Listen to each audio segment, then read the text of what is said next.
Alright, so we're going to move into the very beginning phases of mixing, and that usually starts, it's always going to be kind of a push and a pull process because we have all of our tracks here that may require different neat things. They might, one requires an EQ and compression, and we'll get into more of what compression is, but something might need an EQ, and basically we want to do as much processing as we can to our tracks, or that we need to, excuse me. So we want to do all the processing that we need to our tracks, and in the process of doing that, our volume levels may change, because what happens is when we start adding effects, it can change the output volume. It can either raise it or lower it. So we need to always keep our levels in mind as we're adding more and more effects onto our tracks.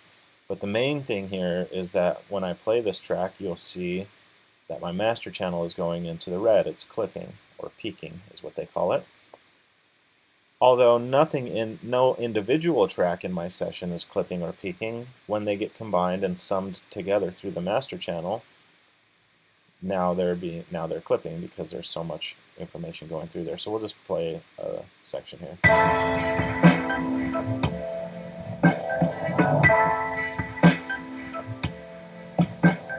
And you can see that I'm peaking, and I'm not peaking a lot.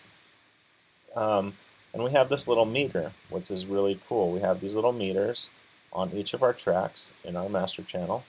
And this one here is telling me that I'm 2 decibels, 2.18 decibels above the 0 mark. We've got other tracks in here telling me I'm -6 decibels between the 0 mark, or -9.8. So this is telling us how much headroom we have, basically how much more we could push the volume up until we break that threshold.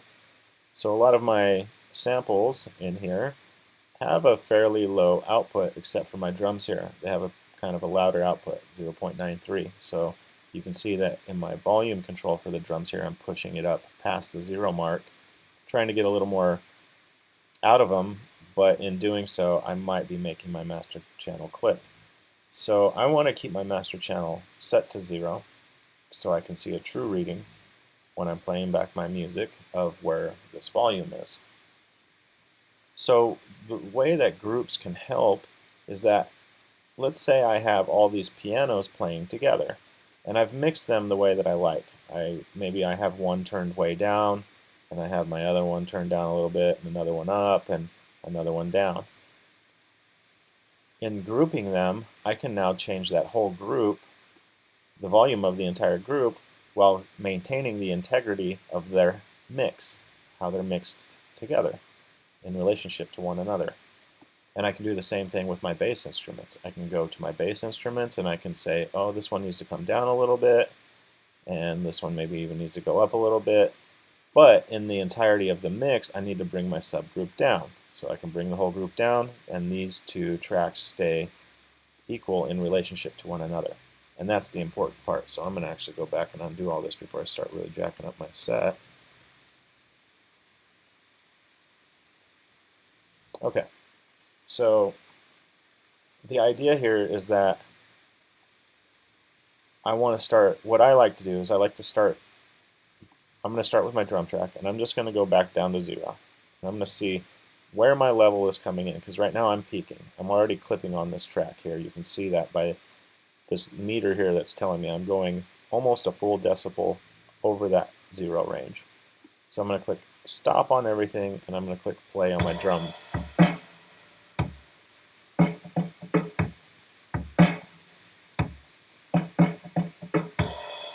So you can see I'm really close now. I'm about one and a half, just under 1.5 decibels away from clipping.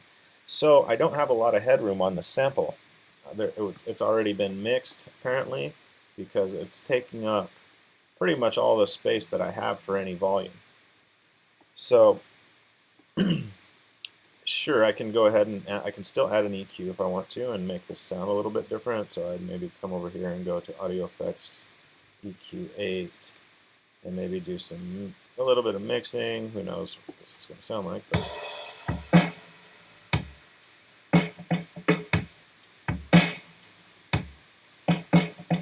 Makes it sound a little bit brighter, And I'll just leave that on for now, and I'll just throw a low pass filter, high pass filter on, and maybe also one up here. I don't think anything. I think this drum clip has already been mixed, so it's probably honestly already been rolled off. So maybe I'll just unenable that stuff. So now my drum kit's a little bit cleaner, and I'm still not clipping, so that's good. So now I can introduce this sub bass group.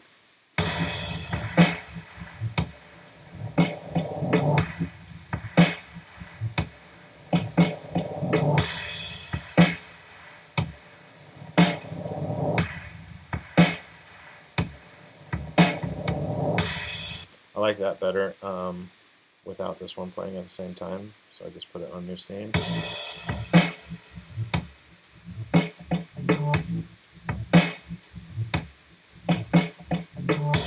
So those sound cool together too. Maybe I'll throw this one down here, and so that these would play in the scene. And then if I wanted to, I could take this clip down and duplicate it, and then it would play on this scene as well. So let's play these again. And I'm looking at my master channel here. I'm still not clipping. So then I'll start introducing my pianos. I'm just being quick about this to make it a little bit more.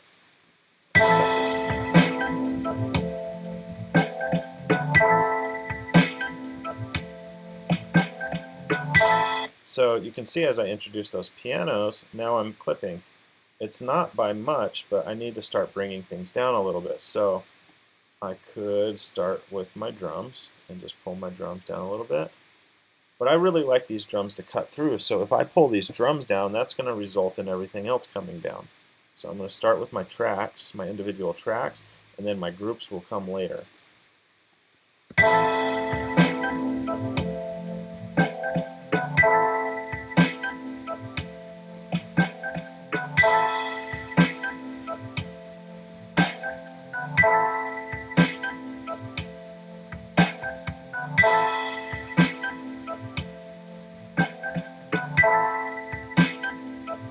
And you can see I'm coming real close, but I'm not clipping anymore. I pulled my drums down, I pulled my bass down just a little bit, and now I'm probably going to I kind of like the way these pianos sound.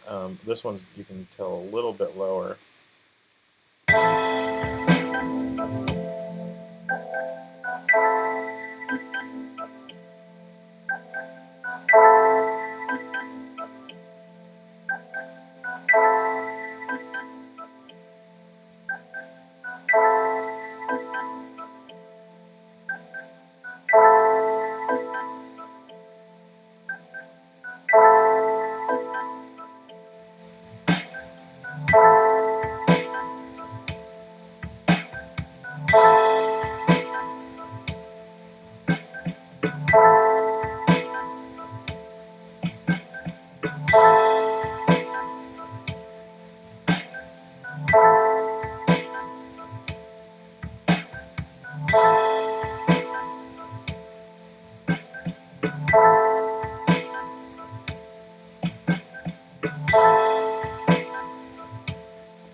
So now I've got everything playing in here, and I'm just doing a little bit of messing around with some panning and stuff, and I'll probably take that further.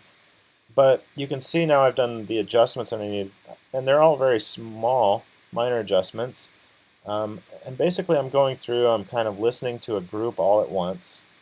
So everything in that group, you can just solo a group. And then what you can do is you can start listening to things in that group together and adjusting the volume, how you want it in relationship to one another. And then you have this grouped track, that you can then adjust the overall volume of the entire group. So it's really nice to have that. You can also send groups. Let's turn our sends on here. you can still send groups through return tracks. So I'll turn my return tracks back on, and this one's got Discord, reverb, and who knows what I put in here. I put a looper in here. So you guys might want to play around with some of these effects and sending through return tracks. So let's see what this whole piano sounds like sent through the return track all the way.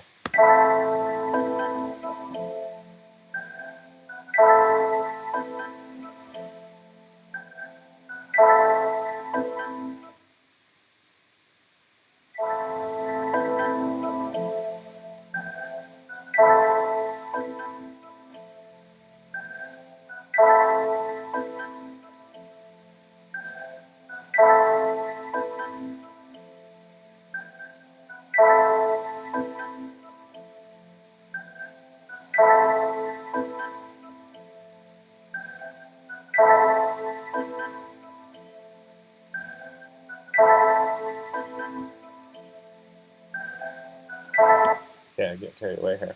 But anyway, you can start sending things through return tracks and creating more return tracks that you want to send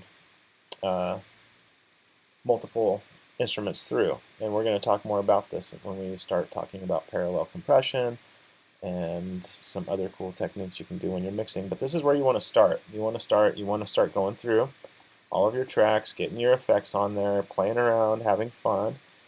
And then you always want to be aware of your levels in relationship to one another. Start grouping your tracks in a way that makes sense. Not only just makes sense to you, but in a way that makes sense that you're controlling groups of tracks that should be kind of glued together. And that's how you start. This is basically a levels mix.